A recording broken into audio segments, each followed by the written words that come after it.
जय माता दी, जय मां कामाख्या। ओम श्रीमन महागणाधिपते नमः। ओम उमा महेश्वराभ्यो नमः। ओम शशि पुरंदराभ्यो नमः।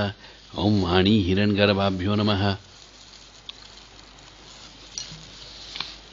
ओम लक्ष्मी नारायणाभ्यो नमः। ओम कुल देवताभ्यो नमः। ओम इष्ट देवताभ्यो नमः। ओम ग्राम देवताभ्यो नमः। ओम स्थान देवताभ्यो नमः। ओम स्थापित देवताभ्यो नमः। ओम सर्वेभ्यो देवेभ्यो नमः। ओम सर्वेभ्यो तीर्थेभ्यो नमः। ओम सर्वेभ्यो ब्राह्मणेभ्यो नमः। ओम सर्वेभ्यो ऋषिभ्यो नमः। ओम सर्वेभ्यो सिद्धाय नमः। ओम नवग्रह देवताभ्यो नमः। ओम वास्तु देवताभ्यो नमः। ओम गुरुभ्यो नमः। ओम मातपितृचरण कमलेभ्यो नमः। ओम ऋषिभ्यो नमः।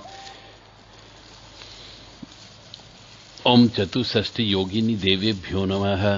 ओम सप्तखत मातृका देवेभ्यो नमः। ओम सप्त सागरेभ्यो नमः। ओम सप्त नदीभ्यो नमः। ओम सप्त ऋषिभ्यो नमः। ओम सप्त सागरेभ्यो नमः। अहम हनुमते नमः। ओम बम भैरवाय नमः। ओम छम क्षेत्रपालाय नमः। क्रीं कालिकाय नमः। ओम नमो भगवते वासुदेवाय। ओम क्लीं कृष्णाय नमः। ओम उग्र वीरम महाविष्णुम जलंतम सर्वतोमुखम नरसिंहम भीषणम भद्रम मृत्युम मृत्युम नमाम्यहम्।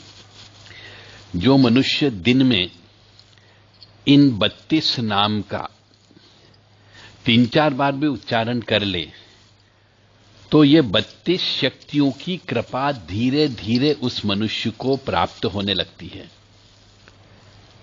यानी उस मनुष्य की जिंदगी में काफी कुछ हद तक सुख समृद्धि शांति आ सकती है। और यदि आपके मन में, कर्म में और घर में तीनों में सुख समृद्धि शांति नहीं है तो मैं आप सबसे यही प्रार्थना करूंगा कि जिन जिन घरों में सुख समृद्धि शांति नहीं हो उन मनुष्यों को ये 32 नाम हर घंटे में जप करना चाहिए। सिर्फ नाम लेना ये मंत्र नहीं है। तो भगवान का नाम लेने पर भी ईश्वर एक न एक दिन प्रकट हो जाता है, बशर्ते कि आप पूर्ण समर्पण भाव से ईश्वर को याद करो। और करते हैं, पूर्ण समर्पण भाव से करते हैं, दिल से करते हैं, आत्मा से करते हैं, क्योंकि हम कष्ट में हैं।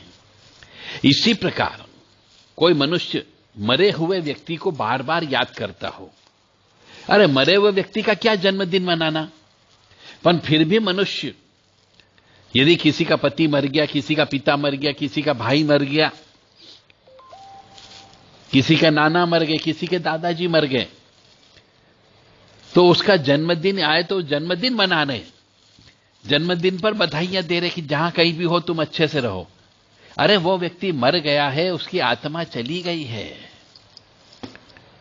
अब वो शरीर रूपी नहीं है, वो प्रेत बन चुका है। और यदि आप उसको ऐसे याद करोगे, बार बार याद करोगे, तो उसका नया जन्म नहीं होगा और एक दिन वो आप लोगों को ही परेशान करेगा। मैं बार बार सभी से विनम्र निवेदन करता हूं कि यदि आप कष्टों से बचना चाहते हो, दुख से बचना चाहते हो, तो जो व्यक्ति मर चुका है उसको याद मत करो, उसकी तस्वीर मत लगाओ और उसके न तो जन्मदिन पर याद करो न मरण के दिन याद करो। सिर्फ 16 श्राद्ध में आपको उसकी तिथि जो भी रही होगी उस तिथि के दिन उसके नाम से दान धर्म कर दीजिए, परंतु उसकी फोटो भी मत लगाइए। चाहे जवान मौत हुई हो, चाहे प्रौढ़ अवस्था में हुई हो, चाहे वृद्धावस्था में हुई हो।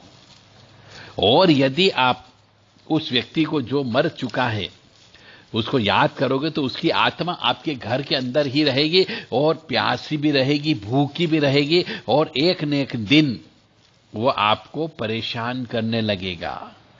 आपके लिए वो दुश्मन बन जाएगा। तब आपके खून के आंसू निकलेंगे आपके शरीर से, आपकी आत्मा रोएगी कि हां वो व्यक्ति बोलता था कि याद मत करो, परंतु हमने उनको याद करते रहे और अपने ने हमारे अपने ही ऊपर नासूर पैदा कर लिया।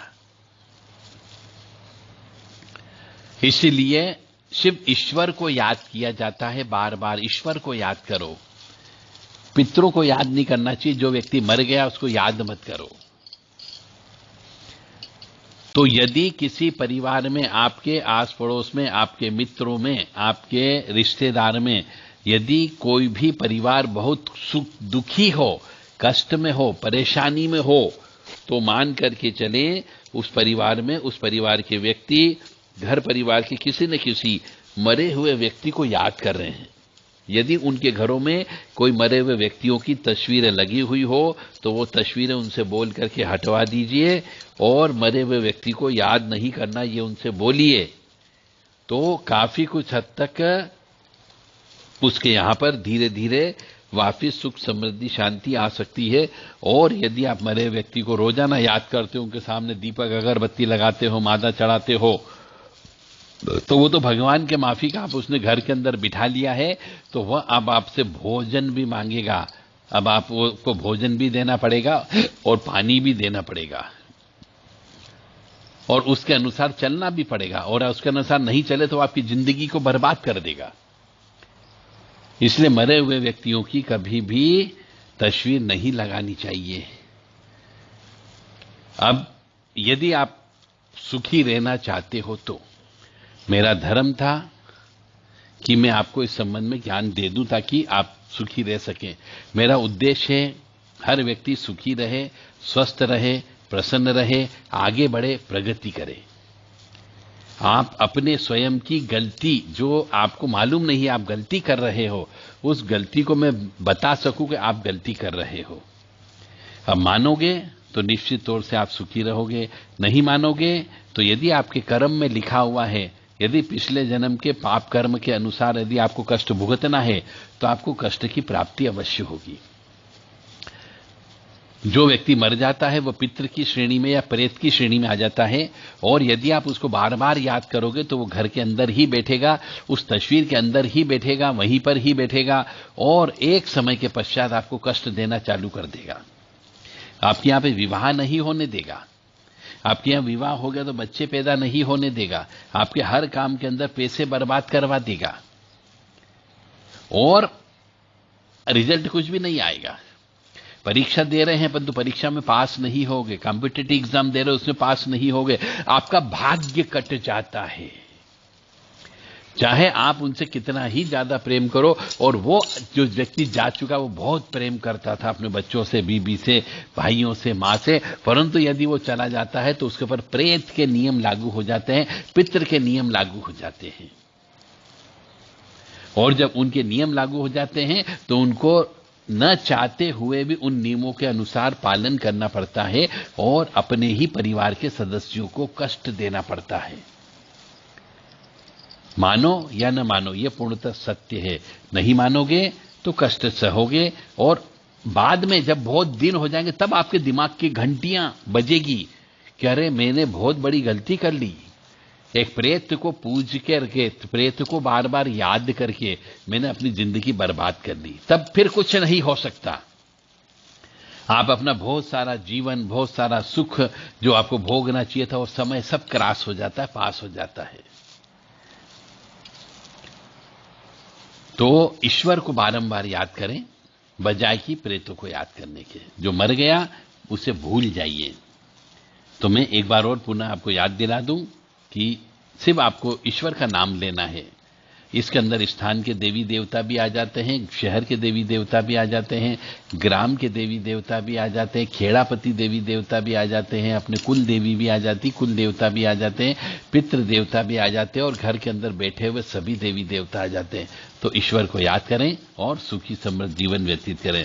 ओम श्रीमन महागणाधिपते नमः, ओम उमा महेश्वराभ्यो नमः, ओम शची पुरंदराभ्यो नमः, ओम वाणी हिरण्यगर्भाभ्यो नमः, ओम लक्ष्मी नारायणाभ्यो नमः, ओम कुल देवताभ्यो नमः, ओम इष्ट देवताभ्यो नमः, ओम ग्राम देवताभ्यो नमः, ओम स्थान देवताभ्यो नमः, ओम स्थापित देवताभ्यो नमः, ओम सर्वेभ्यो देवेभ्यो नमः, ओम सर्वेभ्यो तीर्थेभ्यो नमः, ओम सर्वेभ्यो ब्राह्मणेभ्यो नमः, ओम सर्वेभ्यो ऋषिभ्यो नमः, ओम सर्वेभ्यो सिद्धाय नमः, ओम नवग्रह देवताभ्यो नमः, ओम वास्तु देवताभ्यो नमः, ओम गुरुभ्यो नमः, ओम मातपितृजन गमलेभ्यो नमः, ओम चम क्षेत्रपालाय नमः, ओम बम भैरवाय नमः, ओम क्लीं कालिकाय नमः, ओम क्लीं कृष्णाय नमः, ओम नमो भगवते वासुदेवाय, ओम नमो नारायणाय।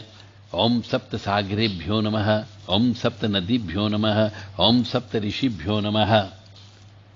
जय माता दी, जय मां कामाख्या, मां भगवती जगत जननी आद्य शक्ति भवानी, अल्हादीनी शक्ति, कष्ट निवारिणी, दुख निवारिणी, महिषासुर मर्दिनी, चंडमुंड नाशिनी, श्री वाहिनी, क्लेश नाशिनी, पाप नाशिनी, दुरितापहारिणी, शत्रु संग विधारिणी। आज जिनका जन्मदिन है, मैं मां भगवती जगत जननी और परम पिता परमात्मा से प्रार्थना करता हूं कि उनको सुखी रखे, स्वस्थ रखे, प्रसन्न रखे और सद्बुद्धि प्रदान करे कि वो हिंदू सनातन धर्म के जो नियम कानून है उनके अनुसार अपनी दिनचर्या चलाएं।